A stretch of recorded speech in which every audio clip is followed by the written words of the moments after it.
All right. Hello, hello, hello.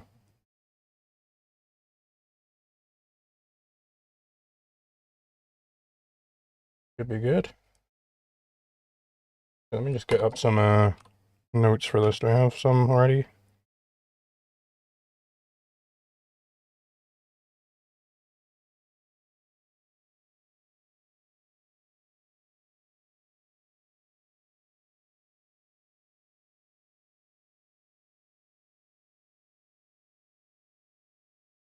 Okay, good.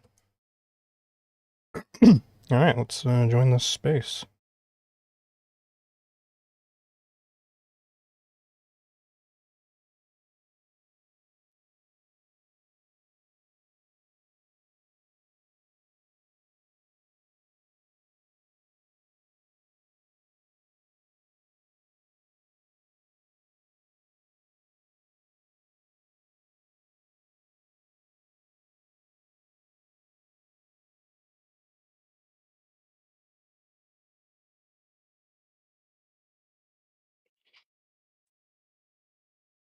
All right, I think he just wasn't Zulu, I speaking. gave you a co-hosting if you want to go ahead and accept it. What the fuck? I don't see that.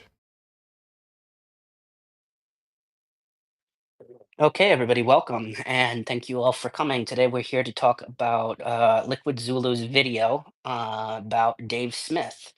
And before we start, I would like to give Liquid Zulu a chance to kind of just explain to us what made you create the video, what was the motivation behind it, and what are you hoping to get out of it? What are you hoping people recognize out of this? Sure. So basically, the impetus behind that video. Everyone can hear me, right? Yes, sir. Cool. So yeah, the basic impetus behind that video was that Dave Smith, for the longest time, has basically been using his immense size, his immense platform within the libertarian movement, to push what I see as a very dangerous philosophy, namely the philosophy of pragmatism. He has absolutely refused any manner of competent debate on this topic, and it's now gone to the point where, well, somebody needs to point this out. Somebody needs to get in there and actually show what premises need to be addressed here, show what needs to happen. That's like the basic plan with the video, and I think I was very successful with that. Now everybody in the libertarian movement, nobody's under any aspersions, nobody's confused about what it is that we're saying as the radical open borders libertarians. Nobody's confused by what we're saying. We're saying, what? You need to be radical. There needs to be some acknowledgement that the Mises Caucus came into this saying that they were going to bring radicalism into the LP, and they've completely gone back on that. It's almost as if everybody's just forgotten about that.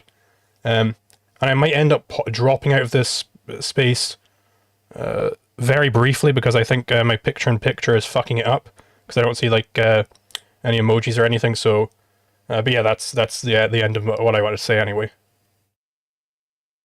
So my question to you is, Dave's approach seems more of an approach that you would find in a political party. Your approach seems like something that is more philosophical and somebody that is far more concerned with the philosophy of libertarianism, with the philosophy of anarcho-capitalism. Do you think that maybe there can be a place for both of you within the libertarian movement? One being that maybe to get certain people who are uncomfortable with us on board, we need to be pragmatic in some ways, but also stick to our principles. What do you think about that? So I think to whatever extent you are being pragmatic, you're in fact not sticking to your principles anymore, because pragmatism is the opposite of principles. And this is something which is very clear when you actually study the philosophy of pragmatism, and when you actually go through and see what the pragmatist philosophers are saying. But the average man on the street, he has no clue about this. So it's important for people like me who are more philosophically inclined, to kind of show this to people. Go like, hey, people like Dave Smith, they keep telling us how we need to be practical, we need to be pragmatic. What philosophy is he actually getting that from? Well, he's getting it from this philosophy of pragmatism. and the philosophy of pragmatism, in fact, is completely incompatible with the philosophy of libertarianism. We can't have it both ways. And indeed, I agree with you that most political parties operate in the manner of the Dave Smiths, that they are very pragmatic. They're all pragmatists. But the thing is, they're not successful in pushing libertarianism. Quite clearly, what are they successful in doing? They're successful in basically just reinforcing the status quo. That's what every other political party has been very successful in doing. Now, why might that be? Well, as I explained in the video, pragmatism itself is parasitic. It relies upon some previous philosophy that it can feast upon. It needs you to already come into it with a certain code of values. So, if you've got this parasitic philosophy, all it can ever do is reinforce the status quo. And that's why the most successful parties in the world are all pragmatists, because they're all trying to just reinforce the status quo. And that's what people already want. So, of course, they're just going to vote for those people. That's not what we should care about as a libertarian movement. Our goal shouldn't be getting the maximum number of votes. Our goal should be, what? Creating the most number of libertarians. And you simply cannot do that unless you're radical. Can we separate the Libertarian Party from libertarianism? Because I believe that we constantly make this mistake where we label the Libertarian Party as like the ethos of libertarianism, but libertarianism existed long before the Libertarian Party. In fact, some of the greatest libertarian thinkers, Ayn Rand, Murray Rothbard, Milton Friedman, all criticized the Libertarian Party and refused to be a part of it. Ayn Rand saw it as uh, uh, a a assault on capitalism. Milton Friedman, who was far more pragmatic than anybody else, saw it as just basically a group of people getting together and doing philosophical circle jerks. So my question to you is are you more concerned with the philosophy of libertarianism versus the party of libertarianism? The philosophy is the primary. And I get this from Leonard Peikoff's philosophical theory of history. I know I can see a few objectivists in here already who might be familiar. So the philosophical theory of history basically says that what is the primary driver of history? What is it which makes it such that this type of society exists at this point and this other one at this point? Karl Marx, he had his own theory of history where he thought it was about the material conditions. And that's what dialectical materialism is. It's a theory of history. It's saying how mankind moves through different phases. Obviously, we objectivists, we completely reject this. Rather, I accept Leonard Peikoff's philosophical theory of history, which says it's about the philosophy of the day. So if you've got a philosophy of the day, like Plato, then you're going to end up with a Platonist type of society. What is that society? Very collectivist, very heavily statist, because that comes from, it goes right down into Plato's metaphysics, where it is actually the collective man is the fundamental, really real thing, whereas individual men, they aren't really real. And from that, you get a very statist politics. The philosophy is the more important part of that. And moreover, to whatever extent the Libertarian Party isn't actually pushing libertarianism, it's utterly and completely pointless. Why even have a Libertarian Party? Call it the fucking Gloop Party. Who cares? That's not what the Libertarian Party should be, because libertarianism is already a philosophy. If I were to go out there and I were to form the Communist Party, but actually it doesn't push any communism, well, of course the communists are going to be like, well, why the fuck did you call it that?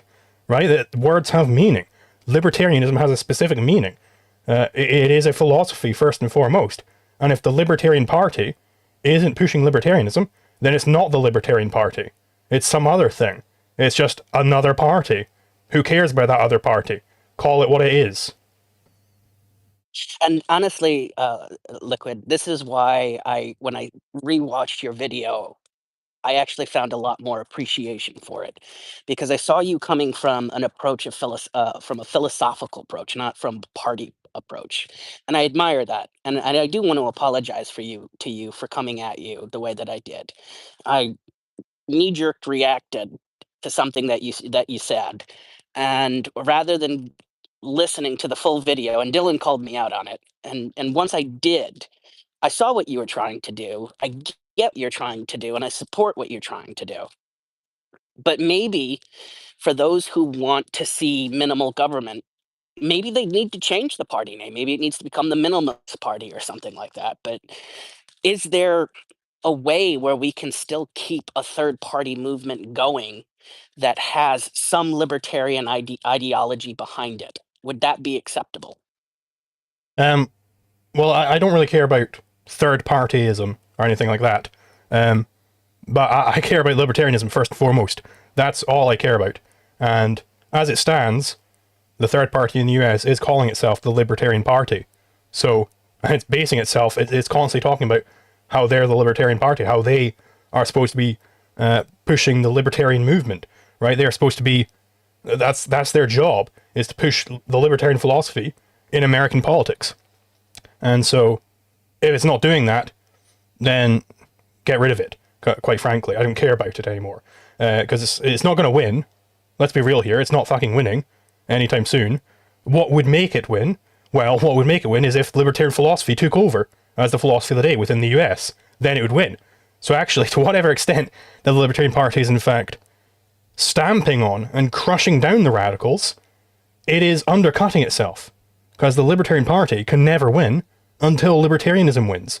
So why not use the Libertarian Party, because it's not going to fucking win, as a vessel to push the libertarian philosophy?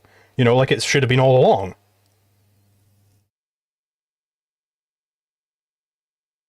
If it's okay with you, I'm going to just ask one question, then I'll turn it over to Dylan. What are your thoughts on Javier Milei? And so I don't really keep up that much with Milei, mostly because, well, first of all, I know for a fact there's a lot of socialist propaganda surrounding Milei, as you would expect, because he replaced actual communists. And second, I don't speak Spanish, so I can't really investigate and weed through all of this propaganda. Now, I'm sure there are plenty of criticisms you could lay against Milei the man. I'm sure he's probably not perfectly consistent or anything like that. But I think the big takeaway from Milei is that it's far better that LLA is in power in Argentina than the Peronists. It's a huge, massive improvement to however many people live in Argentina. That is a massive improvement. I think that is the big victory we should take away, is that our ideas do in fact work. Even if they aren't being adhered to fully, to whatever extent they're adhered to, we see a massive improvement in everybody's lives. Thank you, Liquid Zulu. Go ahead, Dylan. I'm turning it over to you, sir. So I think one thing that a lot of us who spend time in these libertarian circles or communities notice, a very common occurrence of people who may be newer libertarians or even been around for a few years, very easily shed that label and say, "Oh, well, I'm not a libertarian anymore." And I think the reason for that and why that happens so often is sort of the root cause that Zulu talks about a lot, and that's that the largest voices who consider themselves to be libertarian, like Dave Smith, don't exactly sell the philosophy as it is.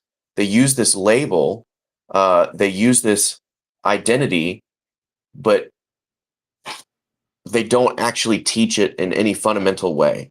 And so what they do is they bring in people that go, "Oh, I like what Dave Smith is saying, so I must be a libertarian." And then as years go by, or however long it takes, and they start to actually investigate what the philosophy is, what the foundations are, and what the implications of it are, they go, "Oh, I'm not actually a libertarian, screw this." And now they've soured themselves on libertarianism. If they have a following, they've soured their following on libertarianism because now they're shitting on it because they realize this thing that they are following actually leads to implications that they don't like themselves, when ultimately they would have not been libertarians at all.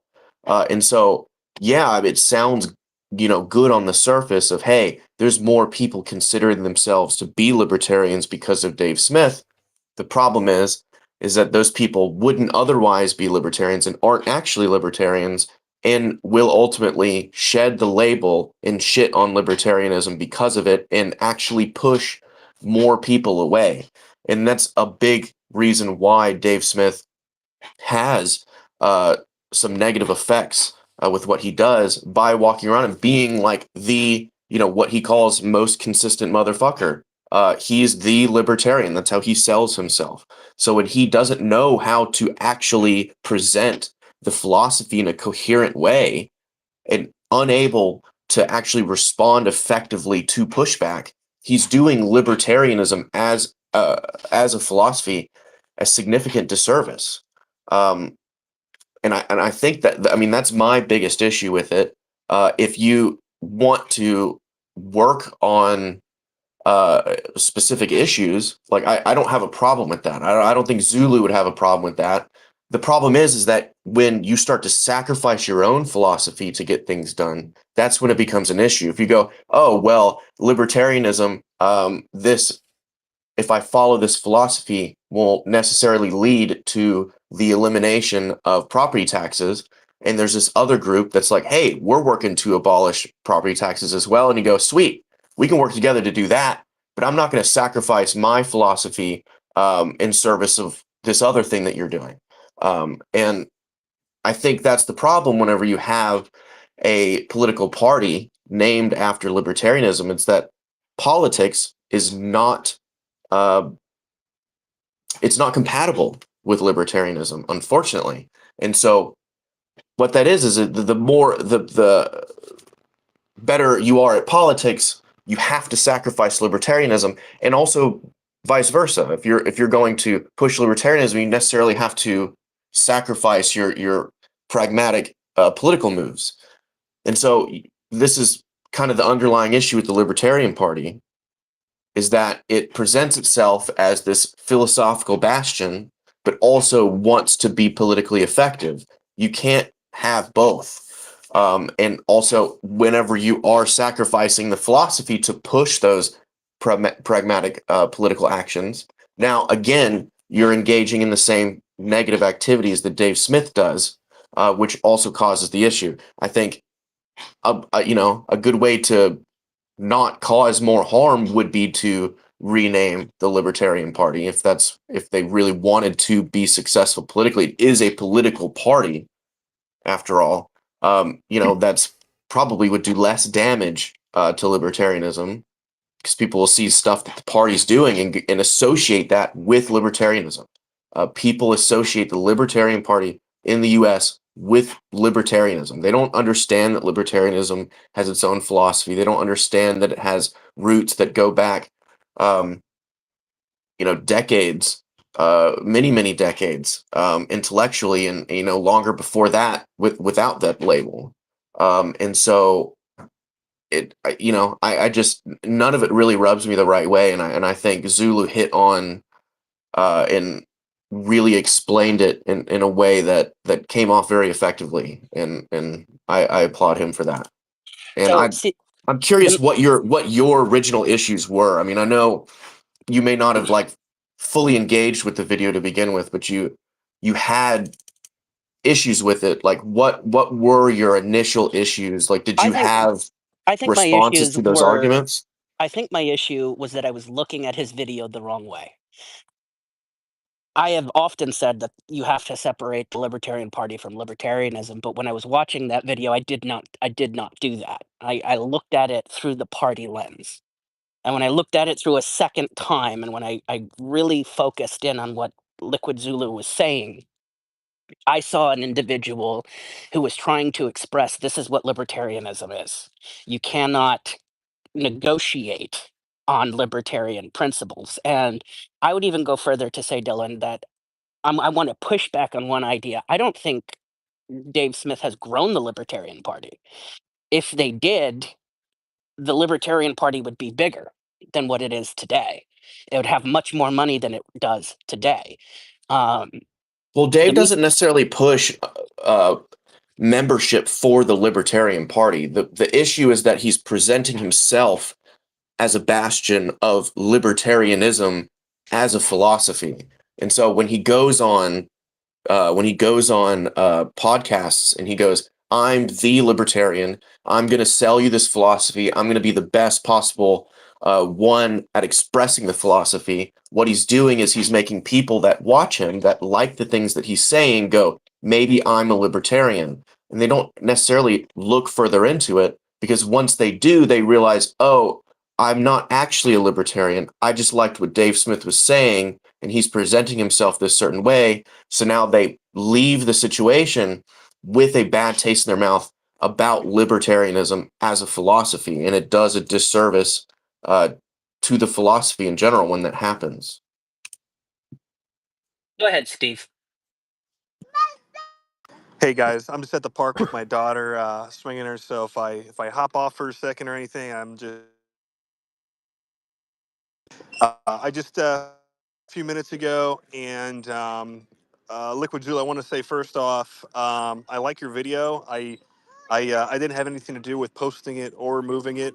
I suppose that certain people on our social media team did not want us to be in the middle of I guess whatever beef was going on. That's all my assumption, but I actually shared the video. I thought it was the minimum wage video. I thought it was a good video. I am, of course, the chairman of the Libertarian National Committee, for those that don't know me. Um, and I like some of the conversation that's been had here so far. And I think one of the main topics is just something I hear a lot from anarcho-capitalists and agorists is, what is the Libertarian Party really doing for libertarian philosophy? And I think first and foremost, libertarianism is a political philosophy, and I view the Libertarian Party as the political arm of the libertarian movement in the United States. Of course, it's an international movement. There's Libertarian Party of Argentina, of UK, of Russia, of all over, and uh, a lot of these parties are pretty radical. I mean, in Russia, they're anarcho-capitalists. I myself, I'm an ANCAP. I joined the Rothbardian circle in college, learned about Rothbard. Um, and, the question is, what is the purpose of the party? And the purpose is to get libertarians elected. That's one of our purposes, of course. Last week, we got something like 30 libertarians elected on an off year, which is pretty good for us. Mayoral and city council and uh, pol- police district and all kind of different races where they can push the philosophy into practice. And I think that that is important to get libertarians elected to actually bring the philosophy to life locally. But also, the party serves another main purpose, which is spreading the philosophy. And I think we need to be good stewards of that. We need to teach people, what libertarianism is. And of course, it is, in my opinion, a blend of classical liberalism, minarchists, and anarcho-capitalists. And I think for a lot of people, they're not ready to jump into the deep side of the pool. They have to get in on the shallow end. And when they're around a bunch of libertarians, they tend to get more and more radical. But I think we can't take life sitting down. We have to do something to try to be champions of the philosophy. And of course, a lot of people are going to go out there and they're going like Dave Smith, and they're going to talk about libertarianism. And Dave is he's certainly spread the ideology. I've never met Dave Smith, to tell you the truth. He's one of the few people in the movement I really have not met one on one. But I think somebody like a Spike Cohen or a Larry Sharp, who are both politically engaged and involved in the party, do a great job at spreading the ideology. And quite frankly, that's one of our main missions, is to spread libertarianism not only as a philosophy, this beautiful philosophy. I think it's the best political ideology that's ever graced mankind. It is growing. We have a Libertarian Party of United Kingdom that just popped up, of Paraguay. The IALP, International Alliance Libertarian Party, has recently moved its headquarters to Miami from Switzerland. It's an international movement, and I think people like Liquid Zulu, libertarians who decide to get involved in politics, everybody has a part to play in seeing this ideology grow. And there's always that question: do we need libertarian people in a society in order to actually be successful? And I think it's a little bit of both. I think you have low institutional trust that is at an all-time high, especially with the younger generations, and we have to be out there to capture that market share, because otherwise they're going to go to socialism or they're going to go to fascism. So we have to be uh, championing the ideology of libertarianism in a way that is both radical and productive. And we have to be building the party up. Whoops! And the framework almost had a collision here when they were a kid. We have to be the ones that are good stewards of the ideology. We can never grow pragmatic in the sense that, well, maybe Donald Trump's a libertarian. We're just gonna back him in this election, or or somebody else who obviously has no values and isn't a philosophical person. We have to remain true to our roots, and I think honestly, our win is going to come with the Gen Z generation and the millennial generation that just don't trust the traditional institutions and are ready for a change. But we have to do our part in building up that infrastructure also. So, I see the criticisms as valid, but I think any good movement does have gatekeepers that say, yes, this is on brand. We this is what libertarianism is. We can't allow the ideology to grow soft or to bend in a way that goes along with societal norms. It's never been the libertarian way. But Steve, what do you say to you said that you were a Rothbardian. Rothbard was once an excited member of the Libertarian Party and then completely disavowed the party. Said it was unnecessary. It wasn't doing anything, and basically all it was a club for people to meet and talk about philosophy. That it really didn't do anything to advance any kind of political change in America. I think at the time, he was probably right. And the party has gone through different stages. Even David Nolan has suggested maybe the party should just be a body that ranks politicians based on how libertarian they are. But there are those who really want to see us successful, like myself. I want to see us as a powerful, feared organization. As some of you may know, I'm a big fan of Machiavelli and realpolitik, and I think that we need to really we have to go back to the fundamentals: grow membership, grow fundraising, everything else, field quality candidates, get wins, and we primarily win at the local level, so that is our main focus. Of course, every 4 years we get a presidential candidate who can be a real torchbearer for the philosophy and educate people about libertarianism. Maybe they get 5%, and then we break through and we gain major party status, and that's a whole a huge that would be a huge cornerstone to the growth of the movement. But I can tell you, in the last 15 years or so, when I was growing up and I discovered the philosophy, no one really called themselves a libertarian. Now you see so many people calling themselves libertarians. You even see Stephen Miller going after us by name. Those pesky libertarians are, doing this or doing that or criticizing Trump or whatever the case is. And I think the fact that we're a growing voting bloc, whether people like it or not, is in part thanks to the Libertarian Party as sort of a centrifugal force of libertarians. That we can work together, we can break bread together, but also more importantly, we can try to win elections and everything else. But it doesn't The seem like we can break bread together. I mean, the Libertarian Party took down Liquid Zulu's wonderful video on currency. So basically, it seems like the Libertarian Party is taking a stand, saying we support Dave Smith more than we support Liquid Zulu. So it to me it looks like, is the Libertarian Party defending libertarianism, or is it defending the people that can give them the biggest reach? Well, I think that, you know, I wasn't involved in taking down the video. I wouldn't have agreed with it if I was actually asked to take it down. And that's something I do want to look into because I didn't have any problem with the video.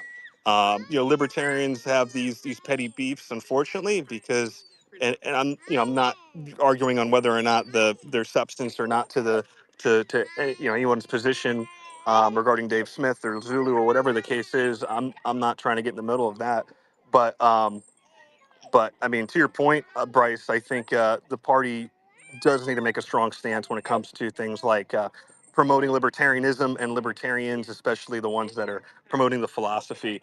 Uh, and I thought the video was good. I thought it was a great minimum wage video. I actually shared it myself on my personal page.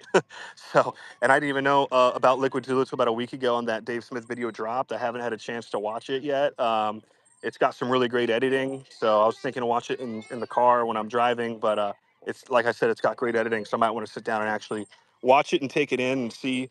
But but again, these are things that come and go in the libertarian movement where we have sometimes, no offense, big fish, small pond syndrome. So when something breaks out, it tends to reach all parts of the community. Like for instance, the Hapa versus Millet beef. So from my position is these things come and go.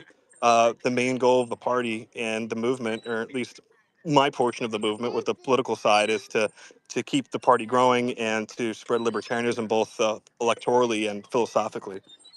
But it doesn't seem like these things are coming and going. Hold on one second. Hey, Arizona, I am trying to get you up here, and for some reason it's not. Dave, can you uh, try to get the Arizona Libertarian Party up here, please? I don't know why it's not allowing me to do it. But Steve, I think here comes the like the criticism that I think is valid. You post a ton of Milton Friedman videos, but Friedman, if you look a lot of at his philosophy, wasn't necessarily a libertarian, probably not a libertarian at all. I don't see a lot of Rothbardian videos. I don't see a lot of, like Zulu videos. I don't see a lot of people who are passionate about libertarianism, about ending the state. I see a lot of we can do we can minimize government, but we have to keep the state intact. Do you see that as a valid criticism of the Libertarian Party? I can understand that. I mean, one of the things that we've done, and I don't know if people have seen the changes or not, but we have hired some additional staff when it comes to posting things, and we have had some better quality videos come out. A lot of this stuff is just logistics, because when you rely on volunteers, you're going to get volunteer work, which is to say, not as much work as you'd get when you get somebody who's hired. And so, one of the objectives for me is to get people together either for free or for paid, and get them posting things. And I think there's a lot of stuff to work with, whether it's Murray Rothbard, Mises, Harry Brown, whatever. But And you guys have no problem posting that Jack guy, who I have no idea is, and that faux person who support a socialist nation like Israel and back it like it's, their job. To me, that doesn't seem like a libertarian philosophy or something that a libertarian should do. Including, I think that, the party should come out and say, yes, like Liquid Zulu said, it's absolutely great that the Lavanza party exists in Argentina. It is better than the Peronists, but it doesn't support true libertarianism. They're still backing socialism. They're still backing statism. They're still doing certain things that aren't cohesive with the movement. well, actually, we had somebody on a few weeks ago, a guy named Fairfield Aguirre. He's a prepper, but he's also from Argentina. And we talked a little bit about what's going on there. I'd like to get some people from the Avanza Party because they can come on and speak. We do talk with the Avanza Party folks. Hope I'm saying that right. Liberty Advances Party in Argentina. There's so much opportunity. There's so much work to do. Sometimes it's honestly, I get a lot. Sometimes I get some criticism for, well, why didn't you post about Venezuela? Well, we did. Or why don't you post about this? We're quiet on that. There's so much to post on. There's so much to speak on. As I guess the proverbial mouthpiece of the party, I do what I can. I write about what I can.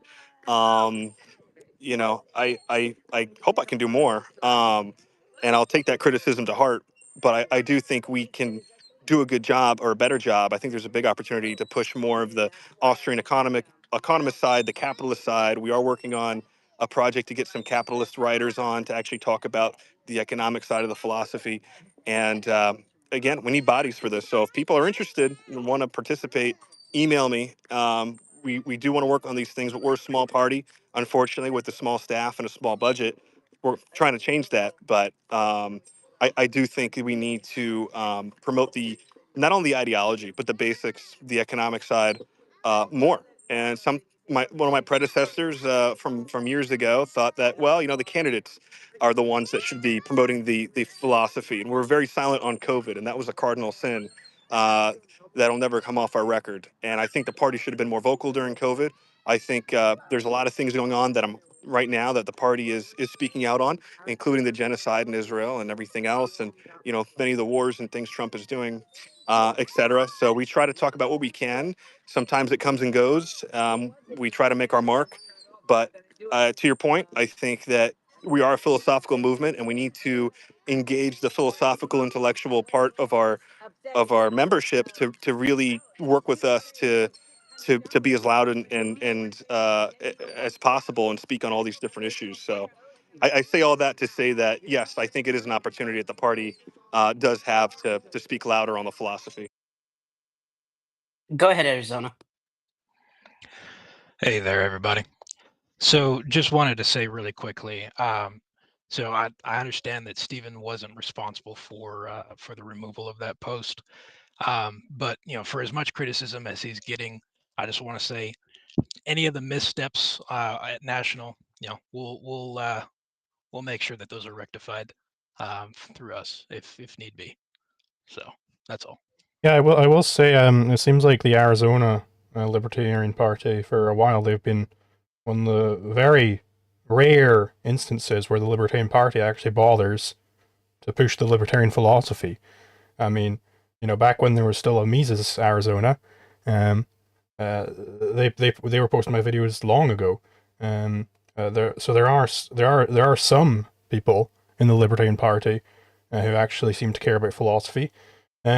But I think it requires a very strong emphasis on libertarian, on actually everybody in this party. Either you're with the program or you're not, and if you're not, then get the hell out. We can't have active subverters coming in and pretending to speak for us. I think that's been very dangerous, and I think the Libertarian Party for far too long has been open and welcoming to any old commie who wants to come along and pretend to be a libertarian. Well, I will just say this as well. I'm not going to sell piss and call it lemonade. We're here to be libertarians, and that's what we're going to be.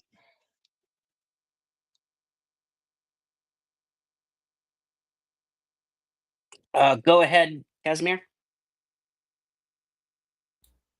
Hello, can you hear me? Yes, sir. So I want to return to the dichotomy that was presented earlier, which is between philosophy and winning. I think that's literally putting the cart before the horse. First, the philosophy takes hold in the passionate minority, in the so-called remnant. Then the passionate minority starts winning and getting concessions from big factions. And these concessions, in part, are by executing some of the functions that the big factions fail to execute, like the function of resolving legal disputes, like the function of maintaining and supporting its members. And then finally, when the big factions start collapsing, because by our own economic theory, they're bound to collapse, the ECP spares no one, then the minority has a chance to take over. And there are many examples of this in history that many videos online have been presenting, including in the United States with the Revolutionary War. Just look back how many of our founding fathers, with the hundreds of people that were participating in the revolution, with the thousands, what was their percentage of the population? You'll be shocked. And then when the minority is in power, when libertarian ideas are controlling the elite, then suddenly they become the majority opinions, because most people are bloody conformists, and it will take us several centuries to bring them out of that. Like, we have to be realistic. So there's always going to be a minority in power that's going to dictate what the majority thinks. And if you look back in American history, this was exactly the case. People were monarchists. They didn't believe in constitutionalism and republics whatsoever. And then when the first one came in through power, through a revolution, suddenly people started believing in it and believed in it for quite a while, until quite recently. And so I totally disagree with the strategy. And I think if we mostly agree on this, I see a lot of agreement. What's the problem with the current approach? Well, the Libertarian Party at its core is a democratic institution. That is already like a complete failure, and something has to be done with it, because, as everybody was saying, it can be openly infiltrated by people who absolutely hate it. Just open subverters coming in and voting against the people that were supposed to represent the ideas. And the issue is that we don't have a private entity with a single owner, perhaps supported or bound by some constitution, that is holding the core, some kind of a caucus that's holding the core and it's promoting it. I'm not sure if it's possible with an American legal system. That's a different point. Currently, this is what's happening.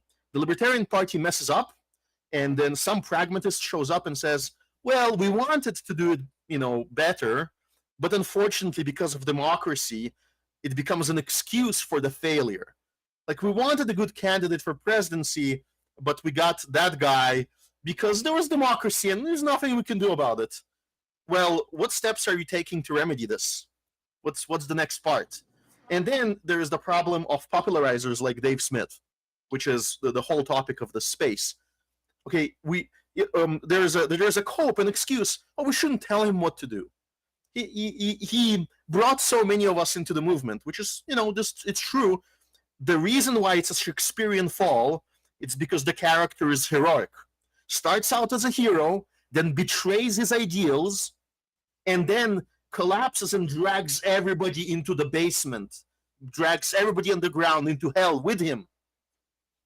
And Isn't that what Murray Rothbard said about the classical liberals? That eventually, once they came into power, they disregarded their philosophy and became pragmatists and basically gave up every principle that they once had.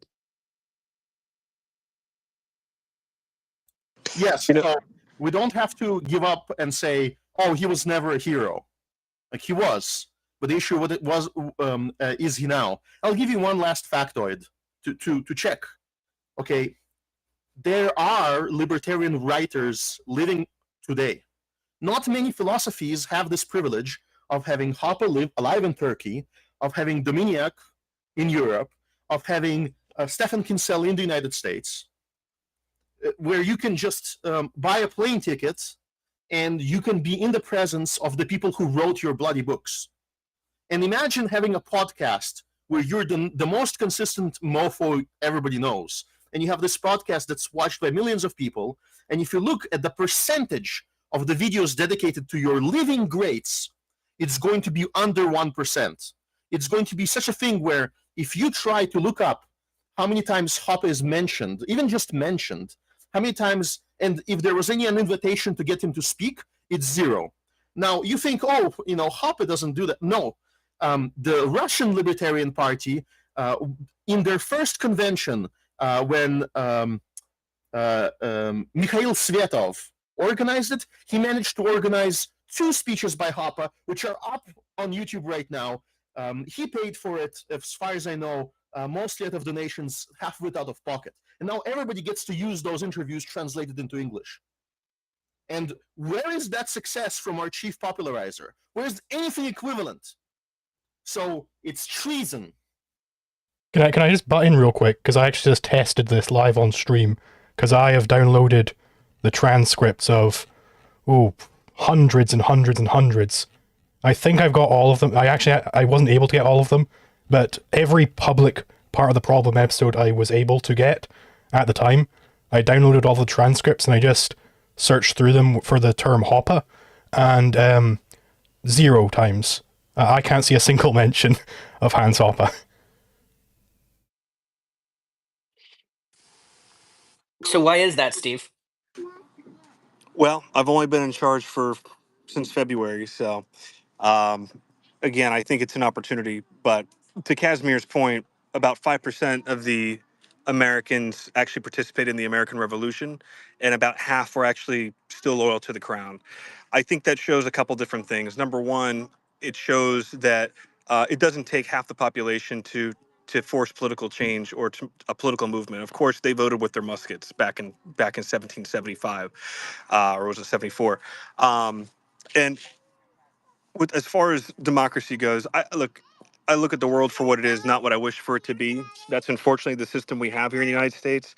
Not only that, but we're up against insane ballot access laws. We're up against um, not only being sued by the old 2 parties, but the media machine also is not in our favor.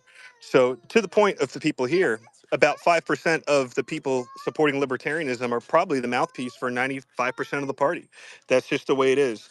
How do you counteract that? Well, the party, of course, has a large mouthpiece. We're a large apparatus, so there's some things we can do as a party. How do we protect the party from being infiltrated by socialists or subverters? The only obvious answer, unfortunately, is to keep hold of the party, to get real libertarians in, to get the philosophical types in, to get them in charge. And sometimes the philosophers are not the best business people. Sometimes the people that are the best activists are not the best ones for running the party. So you have to find people that are good at both. There's a short supply of those people, but I guarantee you they're around 5%. If you encourage those people to run, to get engaged at the local, state, and national level for the Libertarian Party, you're going to capture a very libertarian contingent of libertarianism that can espouse the philosophy in a way that is meaningful.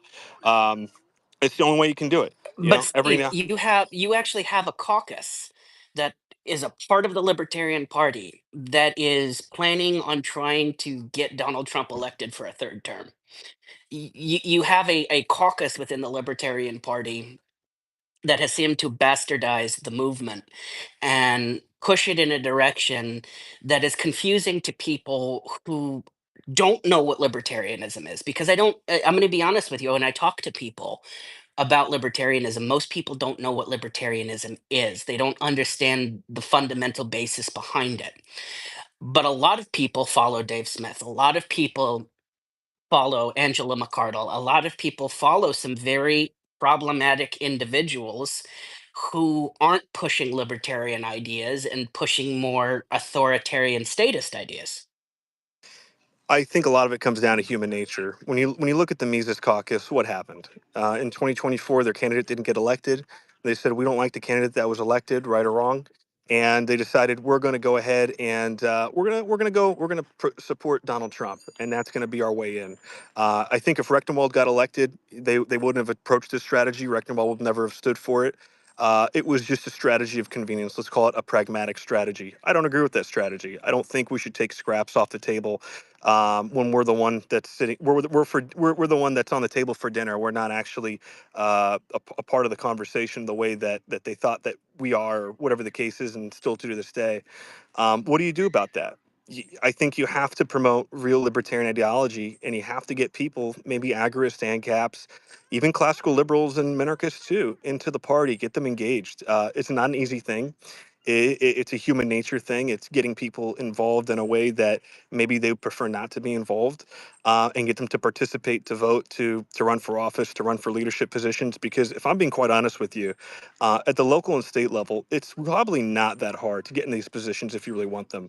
If you're willing to show up and put in the work, you can be in charge. If you want to be the social media guy for a state party and you know what you're doing, you can probably be in charge. It's just a matter of getting people engaged. And one of the things I'm hoping is to get a lot more people into the Libertarian Party over the next several months and years to come. And through that, we need to find the real libertarians, get them excited about the party, get them to want to be a part of the party, and get them to want to stick around. Because only when you build a true infrastructure can you get these people to want to participate. And as far as getting them, to stay involved in the philosophy and everything else, that's up to the people on the ground. It's not a good answer, but it's the real answer. If there's people out there that are really passionate, whether you're in the UK, the US, wherever, and you want to promote what's going on, and be involved in the messaging in the party, you have to get engaged. As far as what do we do with people that are, maybe not putting the party in the best light, again, there's no easy answer, because in politics and in YouTube and everything else, it's not always the people with the best ideas that get the most clicks. Sometimes it's the best, most charismatic ones, for better or for worse. Now, I will give Dave some props. I think he has brought people into the party. Now, I bet you if I went down my neighborhood and I asked people, who's Dave Smith, 90% of them, maybe 99% of them are going to say, I don't know who that person is. Maybe 40% of them, 30% of them will say, I kind of know what a libertarian is. Is it this? Is it that? I think the marketing issue of the libertarian philosophy it's a stark issue. It's a big issue. It's an ongoing issue. And for most people, the first libertarian that they've ever are going to meet is going to be you. So when we go out into the world and we talk to people and we introduce ourselves, they're going to say, hey, that guy, he was a nice guy. He was very smart. I learned some things, taxation is theft, whatever. But it's really that human factor that brings most people into the movement, gets them to stick around. Only the intellectuals are really following people like Hoppe, unfortunately, or Murray Rothbard, or have read Mises. And so there's that split between the intellectual side that does affect a lot of intellectuals. But if we're playing the democratic game, then you need to reach the most people as possible. There's no easy answer to that. Can I just jump Go in ahead, on this Zulu. real quick? Yeah. Absolutely, please. Because I suspect there's potentially some doublespeak going on here. I just want to make sure that I'm not misunderstanding, because there was this email I saw posted on Twitter the other day. Can libertarians learn to take yes for? Then it goes off into ellipses. Was it you who sent that email, Stephen? Yes, that was from the LNC. Okay, so yeah, I think there's doublespeak going on here, because on the one hand you're saying, yeah, radicalism's great. It only takes 5% of the population to change things. We don't have to be going for 50%. But then within that email, you're saying that you're favoring outreach and recruitment over infighting. You're preferring diverse messaging over fussy quality control. You're looking to create a big tent instead of a small tent. Like, this is all anti-radical. That none of that is radical. So if it's true that the American revolutionaries were radicals and that's why they were so successful, they were able to win with just 5% of the population, then why on earth are we trying to get rid of radicalism within the LP? It's not so much to get rid of radicalism within the party structure, but that message is going out to our membership. And I think at some point, in order to be successful, we have to encourage people to join the party. We have to encourage people to dip their toes in the water and say, hey, Even if they're not the water's radicals? fine. Because I think the people that we typically get in the party on the outskirts of the philosophy tend to be classical liberals, maybe constitutional conservatives. In my experience, those people, when they're around a bunch of libertarians, they tend to get more radicalized over time. And I'd rather have these people in the tent pissing out than outside of the tent pissing Well, in. that's just absolutely clearly not true. Because guess what had to happen is the Mises Caucus had to come in to oust the pragmatists who had taken complete control over the party. Then, of course, the Mises Caucus themselves ended up going pragmatist.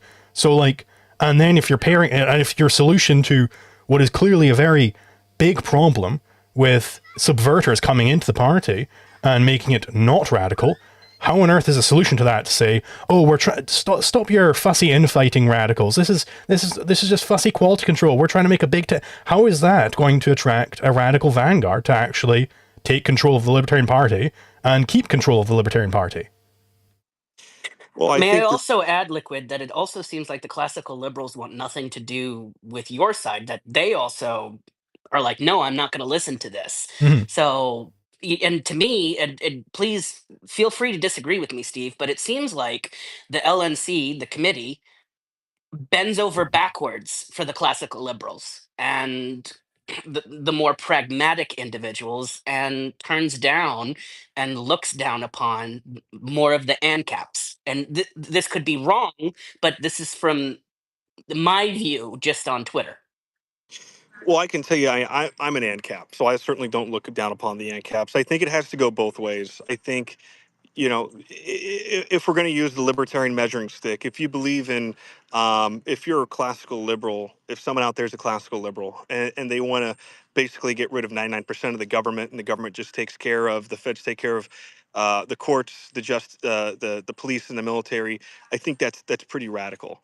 I think when people talk about, and the socialists or people that tend to do this, well, so what if we have free healthcare? It's a step towards a stateless society. We're going to have free healthcare anyway. If there's prags like that are joining the Libertarian Party, we don't want people like that say, well, it's okay if we go to war with Venezuela because the drug issue, or they're working with our enemies, Russia and China, or we can send money to Israel because God told us to. I don't see that many people in the Libertarian Party. I actually think the classical liberals, as far as the ones I've met, tend to be more radical than they're given credit for. I think there has to be a working together, because if we are going to be a quote unquote big tent party, we're still really small. Because if you take all the classical liberals, minarchists, and ANCAPs in the country and put them in, you can probably fit them into a football stadium. The real big ones. I mean, it's maybe two if we're lucky. There's just not that many people out there. So to say, look, we're not going to fight. We have to work together. It's a 1,000-mile journey, and we don't want to fight over the last three exits. We need to get, let's get to exit 997, and then, we'll figure out where we go from there. But That's work the big message. Work together towards what specific goal? Because, the revolutionaries, correct me if I'm wrong, I'm not up on my American history, but I don't think they were saying, oh, we just want the crown to control the courts and the police, and, that. They said, no, the fucking king's got to get out of here, right? They were fully radicals in wanting to oust the crown. They were complete. They went all the way to the end with that. and I don't see you And there going was all no the way to the end. negotiation in it either. Yeah, it was. To your point, like there was zero negotiation in what the founders believed in. Mhm. Well, I think there's. I mean, I guess I can't say with certainty, but I would think that just about every libertarian in the party is pretty pissed off with the crown. People, I would push the big red button and make it all go away, personally. But I think, But you're you saying know, to other libertarians in the party not to do that. You're saying to other libertarians in the party that they shouldn't be doing all this fussy quality control, that they should be accepting to any subverters who come in, so that therefore they shouldn't be advocating to press this button.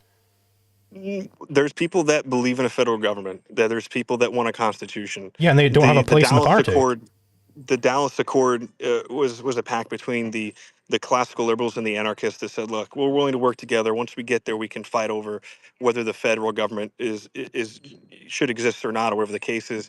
I think the only way to capture all these people, get them all in one room working together, is to say, look, when you compare it to what we currently have, a federal government that does everything wrong, a federal budget that's unsustainable, debt that's devaluing the currency to zero, wars that are killing people in droves, everybody's on board. I think to fight over whether or not it should be an anarcho-capitalist party or a classical liberal party, I don't think it's worth the time and effort.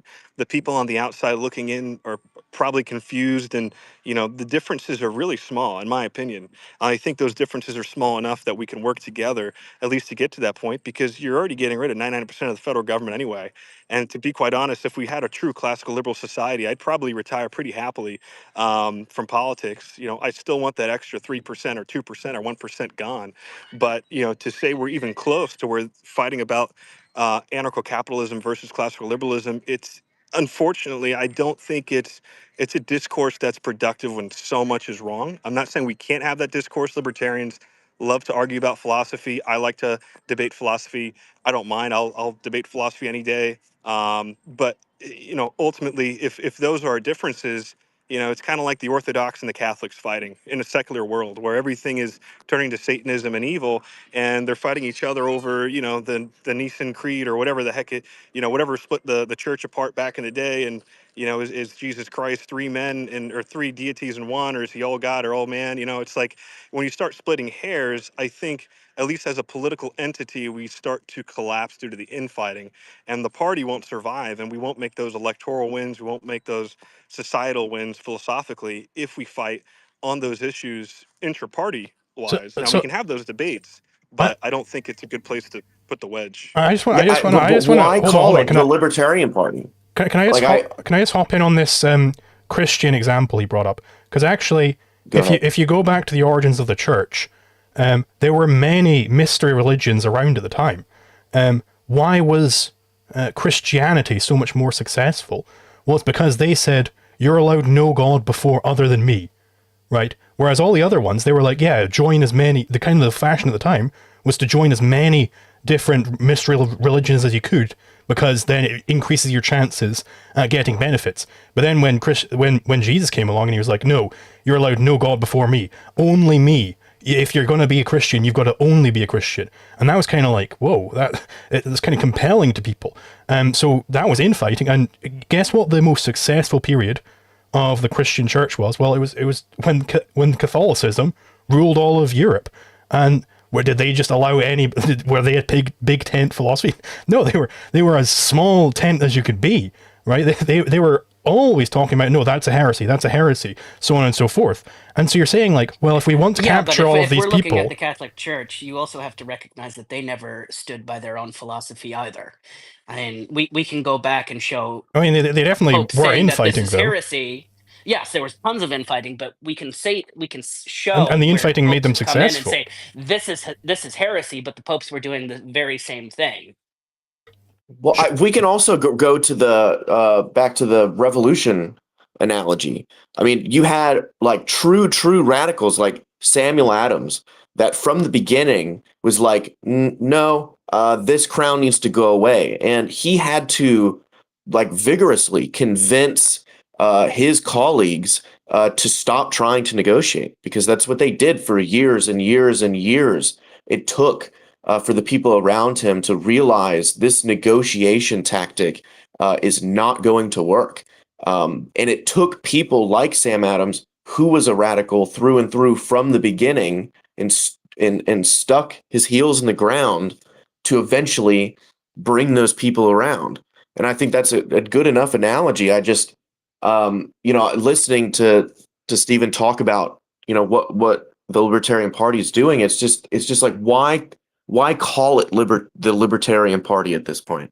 Like, it's, if you're trying to get these specific issues, I would understand shedding the name Libertarian Party to focus on like 5 specific issues that are compatible with libertarianism, but doesn't have the libertarianism philosophy attached to it for the negative effects that could come from what we're seeing today. I mean, I this insistence on it staying libertarianism as a philosophy connected to the party, and then also trying to be pragmatic through the political process, I think is causing issues literally for both things, for the philosophy and making these political movements towards specific libertarian policies. And so we're running into both issues there. And it's I think we're either a book club or we're a political party, and I think if Javier Milei never ran for president of Argentina, then we have to beg the question: is it counterproductive to have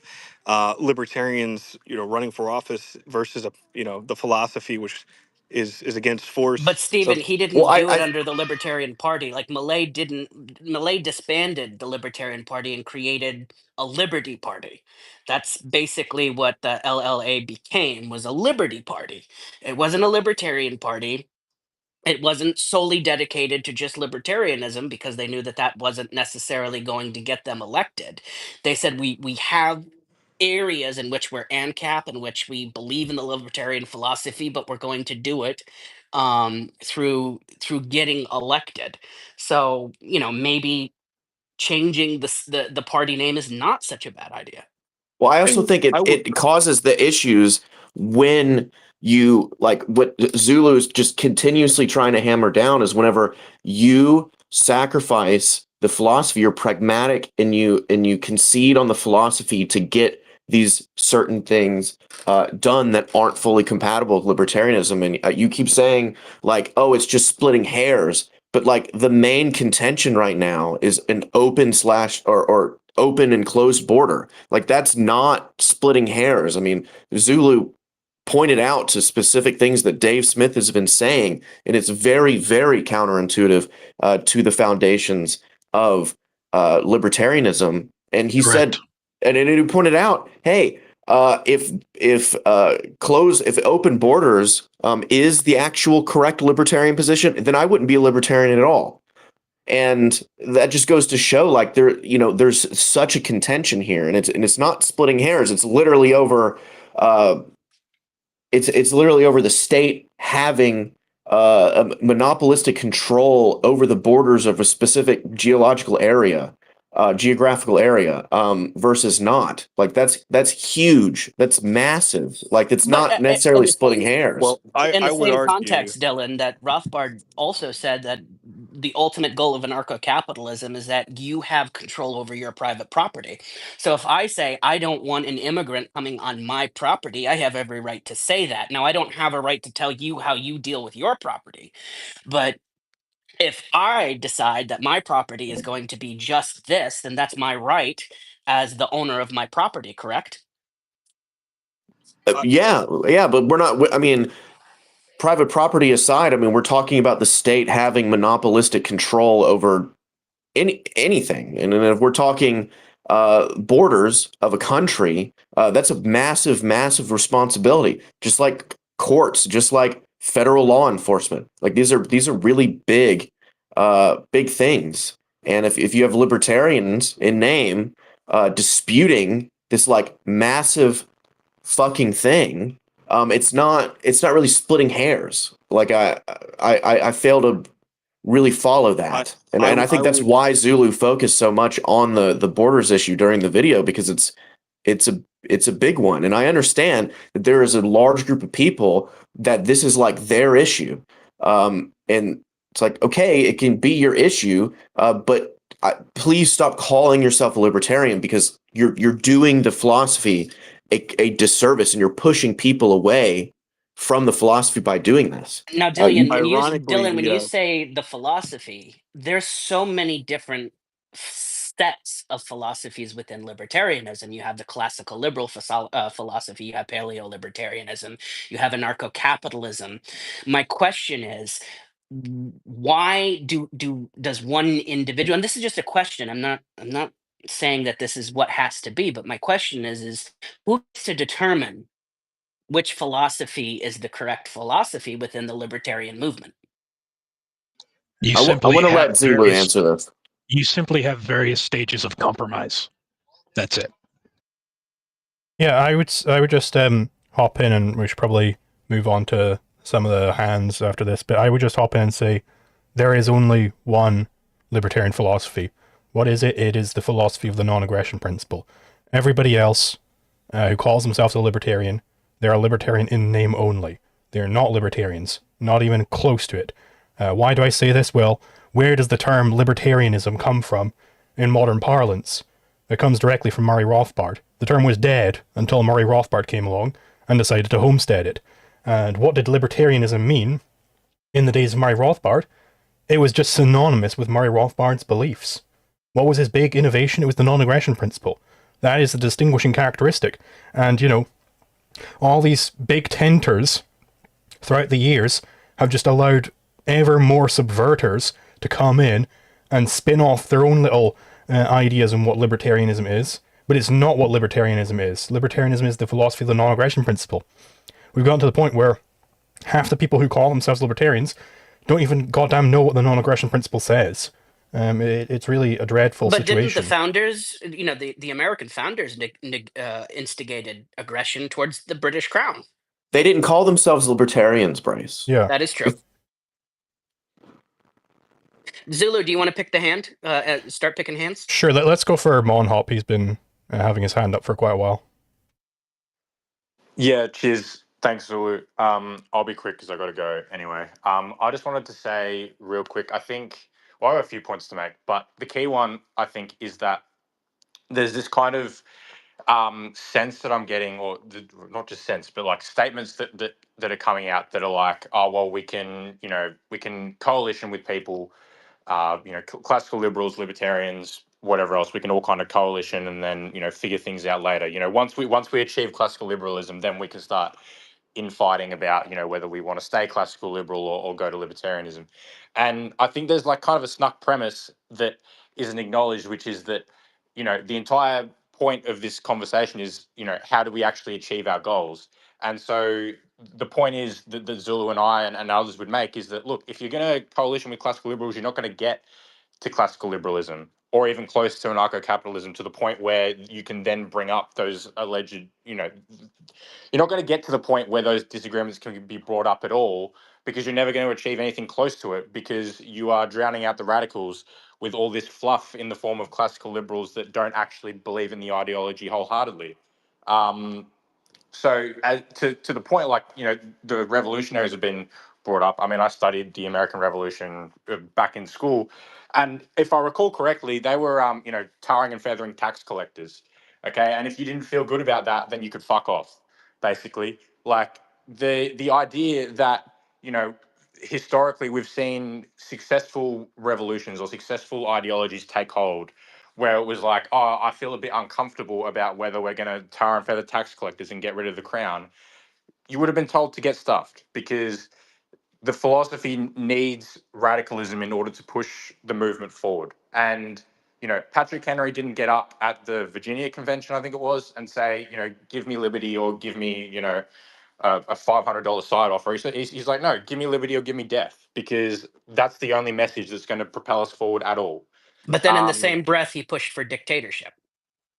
Right. So that was obviously the ironic part, is that they were not consistent libertarians. The point is obviously that, they said no taxation without representation. We just want to say no taxation. And last point, like on the whole Dave Smith thing, that, Casimir was alluding to a little while ago. The one thing I'd say about Dave is that there's a reason why the trailer to Zulu's video, which you should watch, by the way. I have a cameo appearance in it. There's a reason why the title to that was "The Man Who Sold the World," right? Because he had like essentially the world, the liberty movement, in the palm of his hand, and he could have taken it in a hugely positive direction and done so much positive with it. And that's why we're so upset about this. We're not upset about, random idiots on Twitter or X or whatever that are, bordertarians and saying nonsense. Like that's not our concern. And look, Zulu and we've done videos and broken bread with, bordertarians. Fabian Liberty, for instance, was, he was for restricted immigration up until very recently. And then I think Zulu pretty much changed his mind on that. But we've engaged with and we've been supportive of these people, despite the differences we may have in our principles or the implementation thereof. But when it comes to Dave, he had the liberty movement in the palm of his hand, and he totally fucked it up. And that's why we have so much ire for him, despite all the good things that you can point to that he's done in bringing people into the liberty movement. It's like, well, that was then. That was when he was a radical, and this is now. So I don't think that the statements about what he did in the past really matter too much at this point. It's about what he is now, and what he is now is ultimately subversive. So I do have to go. I appreciate you letting me jump up and say a few things real quick. But last thing I'll say is to plug that Zulu and I are doing a fortnightly. I know you guys, apparently Americans don't use the word fortnightly. So, every other week, Zulu and I are doing a space. I was told this like the other morning. I use the word fortnightly because I'm Australian, and apparently that's not really a word in America. But anyway, so Zulu and I are doing a space once every 2 weeks on I think it would be a Saturday afternoon American time. It's a Friday night American time. It's a Saturday morning for me. So come check it out. You can find it very easily in my profile, where we'll be discussing, it's called The Remnant. We'll be discussing libertarian philosophy, addressing criticisms and all that kind of stuff. So quick plug. Thanks very much, guys. Cheers. Absolutely. And Yeah, thanks for coming Zulu, on. that's what changed my mind on your video, is when I got to the border issue. Mhm. Because as a person that believes in anarcho-capitalism, I have the right to do what I want on my property, but I cannot tell another person what they can and cannot do. That's not my right. I have zero right to do that. And that struck me in your video, about how passionate you are about this specific topic. And I mean, as far as the bordertarians go, the United States is not private property; it's public property. Um, so I get where some people come, where they like, oh, we just don't want a bunch of people flooding in. But at the end of the day, and please correct me if I'm wrong, Zulu, the libertarian philosophy is you don't have the right to tell a person where they can and cannot roam. Yeah, unless it's unless it's your property, you're allowed to exclude people from specifically your property. And sort of the point I make in the video, where Dave Smith, he has a very confusing, somewhat contradictory standard, where he's like very wishy-washy on who owns the public property. He says it isn't owned by the taxpayers, but they can kind of emulate how the taxpayers might want it used, which is it flies right in the face of the economic calculation problem, just as an aside. But like my point in that video was basically like, okay, either one person owns it, nobody owns it, or, pardon me, a group of people own it. I think it's a contradiction to say that a group of people own something. So then our only options is one guy owns it or nobody owns it. If one guy owns it, like in a case of eminent domain, then yeah, obviously that guy's allowed to tell any immigrant to piss off. But if nobody owns it, then nobody is allowed to tell immigrants to piss off. What's the actual status of that property? Well, it's being forestalled by the state. And the Open Borders position is that the state should no longer forestall that property, right? And then it can be homesteaded. And there are some other ways you could approach this. You could say, well, they shouldn't be destroying that property in the meantime. Fair enough.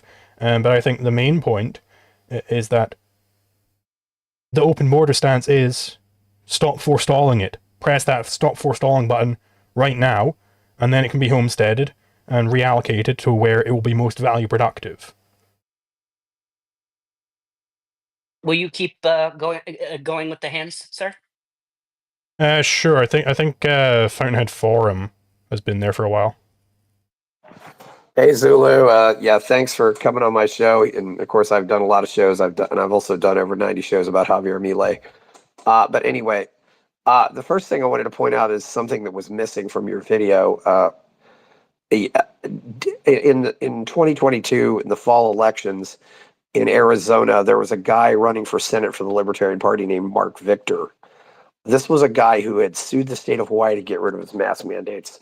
So he is one of the few people in the Libertarian Party who had actually done something to stand up to this coronavirus nonsense. Well, then for whatever reason, Dave decides, oh, you should come out and support this guy named Blake Masters in that race. And I think that was a moment for me where I became never Dave Smith in 2024, and I think the Mises Caucus in Arizona dissolved after that. That pissed off a lot of people, and I don't know what, obviously, Dave has his reasons for not running, but I think there was a very good chance that Dave wasn't going to get the nomination anyway after that move. I So can confirm. yeah, Can confirm. yeah, and another thing, we there's always been this tension in various movements of being purists versus big tent people. I don't know if you can really get away from it, but the Libertarian Party blew such a golden opportunity to grow with the pandemic, and I'm still scratching my head about what happened here, and they ended up being completely out to lunch, and some of the people who, and it was interesting. We had Donald Rainwater in 2020 who got 11.44% of the vote running for governor of Indiana because he came out and said all of this stuff is wrong. That who knows? Maybe we could have had a lot of governors races like that. I don't know. But the party was just, it was absolutely embarrassing how bad the party was. Or just the fact that so many people just didn't want to say anything about it. And that includes, unfortunately, Joe and Spike. And from there, that brings me to another problem too, though, is going into the Reno reset, it made me aware of the fact that the Libertarian Party was having a youth problem for a long time. It was still largely a bunch of baby boomers, just like when it was founded. But the whole thing about being a purist, I know a guy who was in the YAF walkout in 1969, and that guy has been a useful idiot for the red team ever since. That, for me, that's part of what it is. I can at least look at, I'm 54 now. I can at least look back at all these presidents and say I never voted for any of them. It's so what are your principles? I don't know how we are. It's really I don't begrudge people who try to work for liberty within the Republican Party, and I don't think the Libertarian Party should run against somebody like Thomas Massey or somebody like Bob Hall here in Texas or Shelley Luther, but you've got to set the bar very high, and and Donald Trump certainly does not meet that bar. If you'll vote for Donald Trump, you'll vote for anybody. So I don't know where we go from here.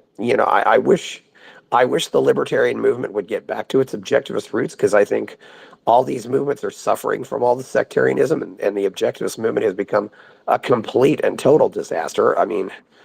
It couldn't be any worse off than it is right now, and I also want to commend Zulu.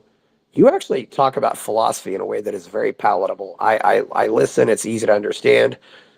So many of these people, they talk about philosophy, they're just so boring. But so that's where I am right now, and I the other thing too, though, and this is not something that sacrifices your principles. You have to, going out and being appealing, it helps. Milei does that. The guy was the lead singer of a Rolling Stone cover band. He knows how to play with the crowd. He knows how to have fun. He knows how to get people excited and get people pumped. He's got a 77% approval rating with Argentines under 30. He really is engaging in the philosophical re-education that has to happen. And I guess that's why I'm into this so much, because I'm figuring, what can we do how can we copy this? But the other thing too is, he's the only hope left in this goddamn world. There is no other reason for hope anywhere else. And I really do wonder, after all the vitriol that was directed against Chase in 2024. How is the Libertarian Party going to attract good people to run for president? I don't think it will anymore. I mean, I say Milei is so many people in the Libertarian Party basically have what I'd call anti-charisma. I said 25 years ago, the LP couldn't sell ice water in the middle of the Sahara Desert, and nothing's changed. So that's where I am right now. Yeah, absolutely. Because I do vaguely, now that you bring it up, I vaguely remember the whole Blake Masters thing. I didn't realize there was the whole drama with there being an actually good person to run there. But I remember when he was the like big choice, he was being pushed. I like looked at his manifesto. I think it was on my old Twitter account, so you probably can't find it anymore. But I looked at his like manifesto and I just went point by point, being like, okay, well, this guy's clearly not a fucking libertarian. Why is this guy getting pushed by the Mises caucus? Like, what is going on here, guys? Yeah, absolutely. In hindsight, if I had known there was the whole drama behind the scenes with an actually good person, then yeah, I definitely would have included it. And you're completely right. Like the Libertarian Party, it needs the libertarian philosophy, or else there's no hope. It's just another party doing bullshit, picking positions out of a hat, and just getting wrapped up in the culture war. It's just the Republican Party's younger brother now. Like, who cares to vote for the Republican Party's younger brother when there's the Republican Party there? But yeah, thank you very much for hopping on. Yeah. I do wonder now, though, if there's almost a tendency for libertarianism to go woke. Largely because, libertarians often attract people who are victims of state power, but as a result, that's going to attract more people who have a victim mentality. And victim culture is ultimately what wokeism is. And we need more people who are winners in life. Somebody like Gary Johnson, who was a successful businessman, or just people who are, the party is attracting a lot of people that I would just, they're train wrecks. And, it's, well, yeah, and not to mention, it's not, I don't know how we fix this, but I think you just gotta figure out, number one, a way to get the kids in, because you won't do that with people like Chase Oliver. And that's just the truth.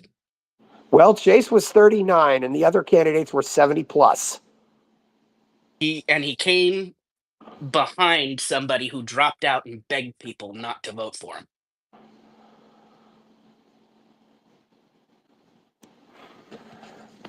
Go ahead, Zulu. Keep picking people's names. I will just say on that point, how do you get the youth?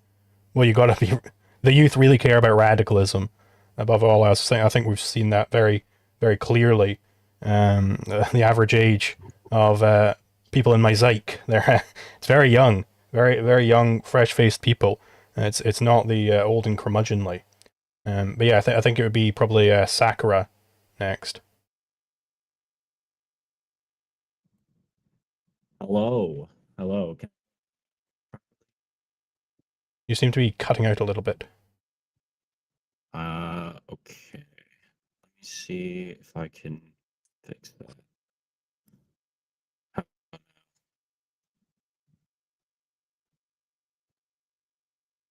Not cutting out anymore. It sounds like it might be fine. Okay. So when I was watching your video, because there's a lot of things that are said about you, particularly your camp of people. And when I was watching your video, I was kind of like very skeptical at first, but the more you go through the whole video, the more it's like I think what I said, I made a post about the video. I was like, my mind, my actual beliefs, I don't think I've necessarily changed that much. It's just, I think, like you said, a lot of the average people, they don't really know what pragmatism is. and so they think it's like some sort of like, oh, it's like a measured approach or whatever. And I originally thought that pragmatism was, like what you said, like taking the issue of the day and finding a way to like further your principles or whatever based off your circumstances.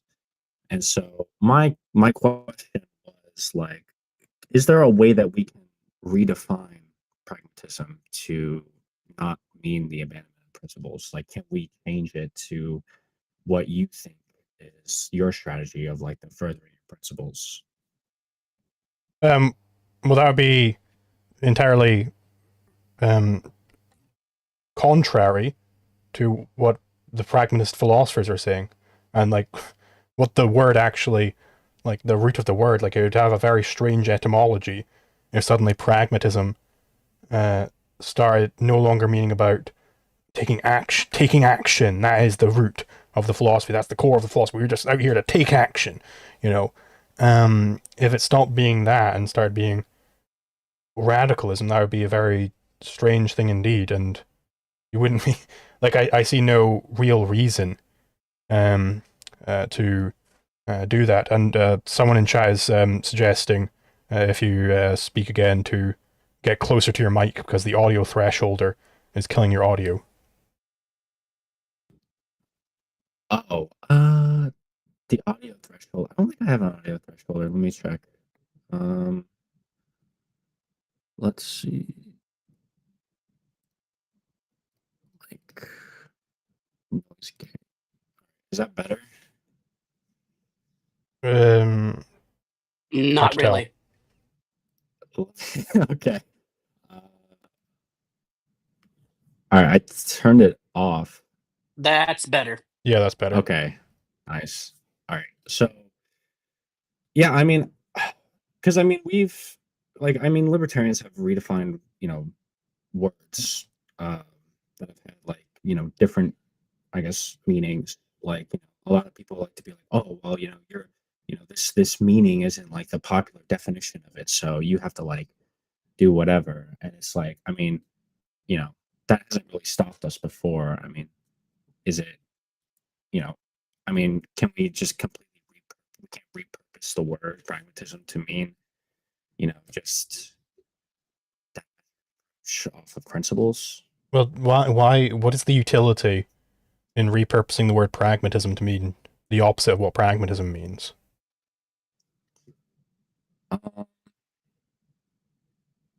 Because I think it would better match what the average person would think it is, and so it wouldn't be like. Well, I don't think the average hurting person the thinks radicals that. anyway.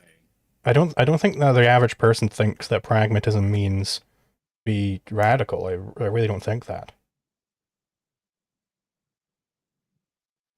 So, you think the average person thinks that pragmatism is what was his name? John Dewey thinks? I think the average person has a very fuzzy understanding of what pragmatism means. They would vaguely see the shape of like, oh, we're just gonna get out there and deal with this as it comes. Which, yeah, that's pretty much correct. Like, I don't think they think it means radicalism. So maybe like what a standard voter would think of like. Sorry, you're cutting out again. Stuff. Can we? So like what I guess what the average voter would think of like just introducing legislation to fix things. I mean, that would be a part of it, but like it's a strategy about how to get legislation done. And like, to be clear, I don't think that we should care what the median voter thinks about, because they're going to have a very fuzzy understanding of anything in philosophy. We should actually care about what words mean. I really don't see how it would be better to invert the definition of pragmatism. It really doesn't achieve anything. But yeah, I think try and fix your mic, and we should probably move on to someone else for now. I think it was Fen next. Sure, yeah, Fen, you go ahead. Hi. So, I want to go on the part about like libertarian philosophy and like the strategy as well. So, when we talk about libertarian philosophy, sure, yes, the non-aggression principle is like a big part of it, but it's not just that. the whole point of like, us being libertarians is to maximize autonomy and political freedom, to, uphold liberty as the core value. So like, and in order to do that is to, and in order to do that, um, sorry, I gotta think. Yeah, and in order to do that is to like, give the individual more freedom. It's the biggest part of libertarianism is to be fundamentally individualist. And so I think in order to, grow the libertarian movement is to focus on the individual more, because the biggest part about maximizing liberty is to give more individual sovereignty. And if we're not focusing on individual sovereignty, then there's not much for libertarianism that we can do. So my I so I so like so I would contest that libertarianism is not only the non-aggression principle, but it's just about maximizing the core value of liberty as well. So what it means to have liberty is to be free from aggression. So if you're maximizing liberty, that doesn't mean maximizing autonomy or maximizing political freedom. It doesn't mean any of these things. It means adhering to the non-aggression principle. Because libertarianism, first and foremost, is a legal philosophy. It's saying something about what the law is. And the law, what does it tackle? It tackles conflicts. It doesn't tackle whether you're able to do things, because you often get like these sorts of people where it's like, oh, if you really want to have more freedom, then I need the freedom to be able to, have whatever, be able to draw art and be able to get paid to draw art, but nobody's willing to pay me to draw art, so I need the government to step in and give me that extra bit of freedom, and I like free. It's a much sloppier term, and it feeds into the communists, I think. So like I would say, yeah, a lot of how libertarianism works does have like, a lot of legal philosophy in it, but I also think that it's lacking a social philosophy, like a sociology. Like we have economics, like for economics we have Austrian school, but and like for law we have like things like natural law theory and all that. But like what is the stance for like a sociological position? Like what does it mean to live in a libertarian society? Like we talk all about avoiding conflict and, freeing the markets, but what about the individual itself? What does the individual do? Well, that's a question not apt for libertarianism, and I think you're wrong that libertarianism has an economics. Libertarian economics isn't Austrian economics. Austrian economics is not libertarian economics. Austrian economics is this whole extra thing. Now, it's correct economic theory, and it yields a lot of conclusions which are very amenable to libertarian philosophy. It fits very nicely. I think it is the correct economics. But like libertarianism, all that libertarianism says, it's thin, right? All that it says is the non-aggression principle and anything which comes from the non-aggression principle. It's just a legal philosophy. Yeah. So, okay. Maybe I'm kind of maybe I was kind of like shortening it a little, but like yeah, I know. Yeah, there is more than one economic philosophy. Austrian school isn't the only one. But it is the correct one. Um, so like sure, like I know like, but like I think we're not saying much when libertarianism says yes, you can do. Yeah, well, yes, it's up to you to do what you want, but like, what does that mean? Like, sure, like freedom and all, but like freedom and all, and like you the sovereignty and like a conflict should be avoided, but like w- but like I feel like we're missing the but I feel like we're missing something about like you know what exactly where can the individual start with these ideas. you know we're looking at this idea of how the individual should act, and how the individual can apply, its sovereignty, but we're not looking at what the individual is. So, and I Well, would, well, go on. what the individual is, I would put that as a question for ontology. I don't think that pertains to legal theory. Like, literally all, like, in terms of philosophy, all libertarianism has a point on is what is the correct solution to law. And what is the question law asks? It's how do you deal with conflicts? What should you do with respect to the fact that conflicts can happen because there's scarcity? So that is completely separate from the questions of economics or catalactics or ontology. It's completely separate from these fields.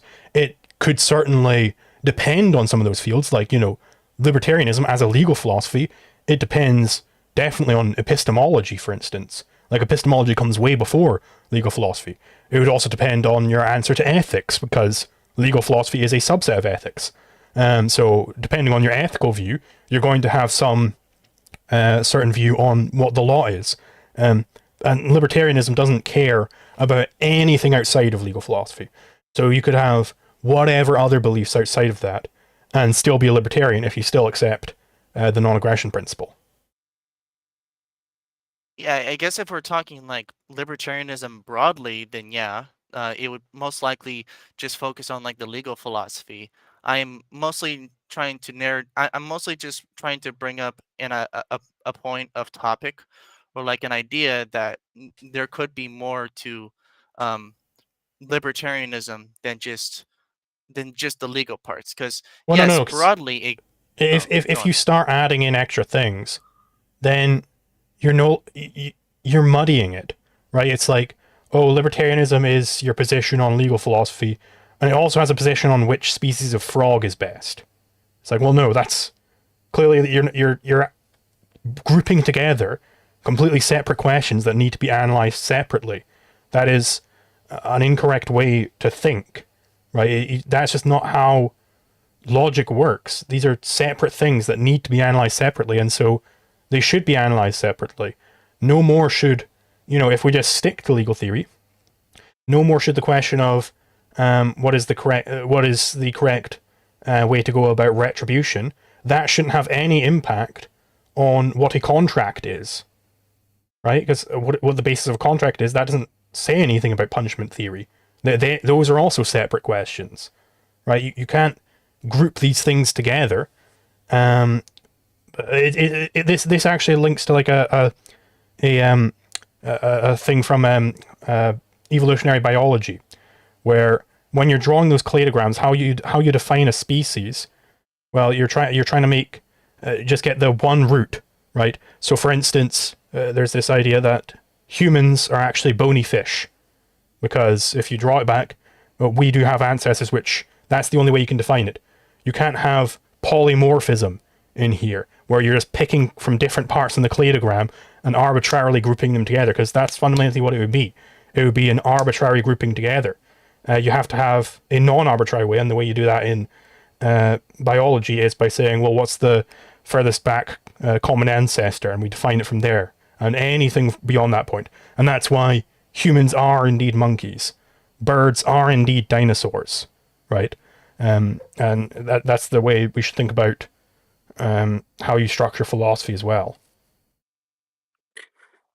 Well, I'm Go starting on. to see, Liquid Zulu, that a lot of the people that have issues with you don't really understand what you're trying to say. I think a lot of the people that have issues, and I was definitely one of them as well, was that w- they're looking at it and they're saying, well, no, you're telling people how they have to be, and that's not what you're saying. You're not telling people that they have to be for open borders, so long as they're within their own property. That you don't have to support transgenderism, but you also have to recognize the right for them to exist.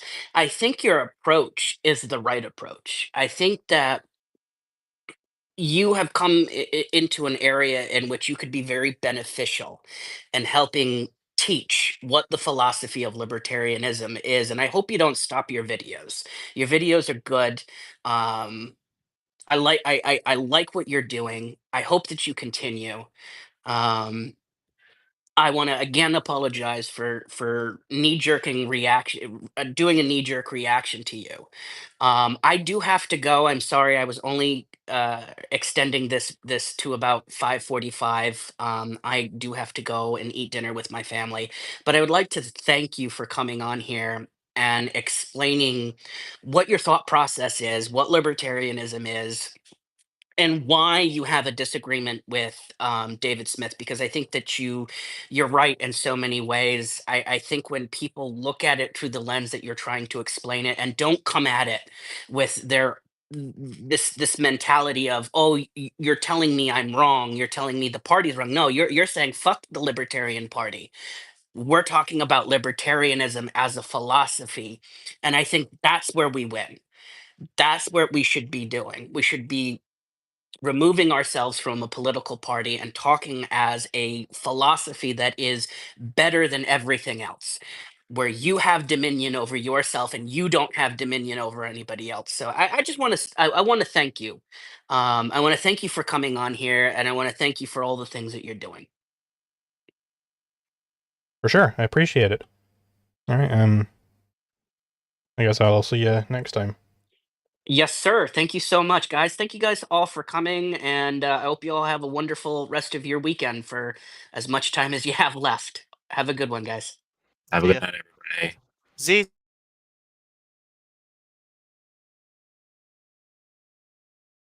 I think we got one little Zal Zulu in there at the end. All right, cool. Guess I'll see you guys next time. I don't have any streams specifically scheduled at the moment, apart from obviously that fortnightly. What does the Americans say? They say like bi-weekly or something, which is confusing. Because does that mean twice a week or once every 2 weeks? Is a very confusing term.